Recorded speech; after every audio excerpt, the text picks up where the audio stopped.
Hello and welcome to Talk of the Town. I'm your host, Jessa Jeremiah. Wow, we have a great show for you today. We have some nonprofits as guests, a few of them in fact. Later we're going to talk about fitness, and we're going to kick off the show with one of our news partners. We're talking to Jason Hafman with Project Home. Thanks so much for returning today. Thanks for having me back, Jessa. Appreciate it. Boy, we have a big topic because there's a lot of viewers at home that are dealing with just this. We're talking about water in basements.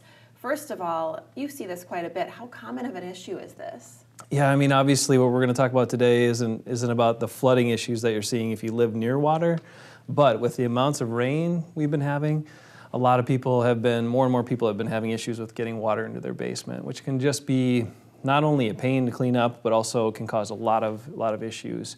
And really you see it at so many homes that it can happen.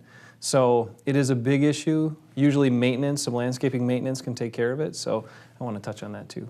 Okay, great. So that's helpful. But you touched on a lot of the causes, like you said. Yeah. What other causes do you see? Well, really, it's obviously the rain is something we can't predict and the weather we can't predict, but we can protect our houses. Most homes that I visit and a lot of our staff visit, though, do have a negative grade or slope going to their foundation. So over time, ground settles. Oftentimes, that's the way it works. The more water gets to that area, it compacts the ground underneath, and so it creates a situation. So even if, 10 years ago it wasn't like that, as the years go by, it can happen. And it's really common at homes. And if you have that grade sloping back to the foundation, that means water is going right to the foundation. Sure, it's almost impossible to completely prevent it, but what can people do to sort of help stop some of those effects? It's pretty simple most cases, not always, but most cases, it's getting some soil, some shredded topsoil, and building up the grade, the level of soil around your house to create a slope away from the home. And there's some specifics on what that slope should be, but really you want to get it going away from the house as quickly as you can. And if you have exposed foundation, it's just getting dirt in there, compacting the dirt, then adding grass seed or landscaping material after, and then just maintaining that, making sure that you check that annually to make sure it's not sinking down. Sounds pretty intuitive. Sometimes we forget to think about these things until it's too late, right? But simple gravity, do you want the water to go away from the home or towards the home?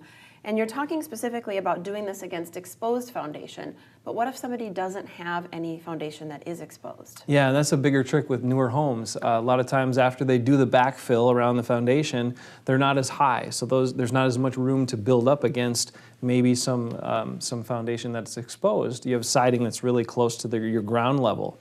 So if you have that situation, we kind of use what we know as the Don Robbins method, where you can use landscape timbers or large pieces of treated lumber like a 6x6 or railroad ties, and you can kind of create a mini retaining wall that's a few inches off of your foundation wall and your siding, and then you build up your grade against that and create your slope that way. At Project Home, we're going to work on a whole class kind of talking about that to help people too. I would need the class, yes. It's a little more in-depth than what we just talked about. Sure, depending on what type of foundation you have. Now, you mentioned that there's sort of a right way to do this and specific methods. How do people learn more about just the proper methods to do things like this to their home? Yeah, so I mentioned Don Robbins. He's a home inspector and a building forensics analyst that we know as a friend of Project Home for a long time.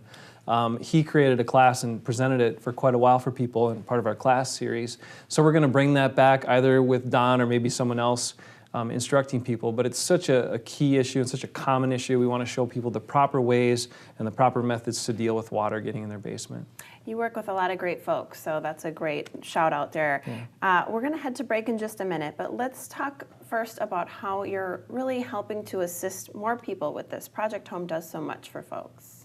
Well, and this is an area too where what we're talking about today is often something that we at Project Home can't do under our existing programs. It's not part of them. So a lot of our programs are focused on repairs or weatherization, things like that, but not dealing with the water issue in a basement.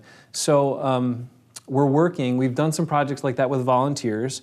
We'd like to be able to do more. So right now we're looking into seeing if we can identify funding sources sponsors, people that want to support these type of projects, and then team up with more volunteer teams to organize it and make a bigger impact like this in the community. That's really great. So many great partnerships and outreach opportunities. And perfect mention, you are the outreach manager. So how great is that? Jason Hafman with Project Home, thanks for being with us and helping us with water in our basements. Thanks, Jessa. We'll be back with more Talk of the Town coming up after the break, so please stick with us.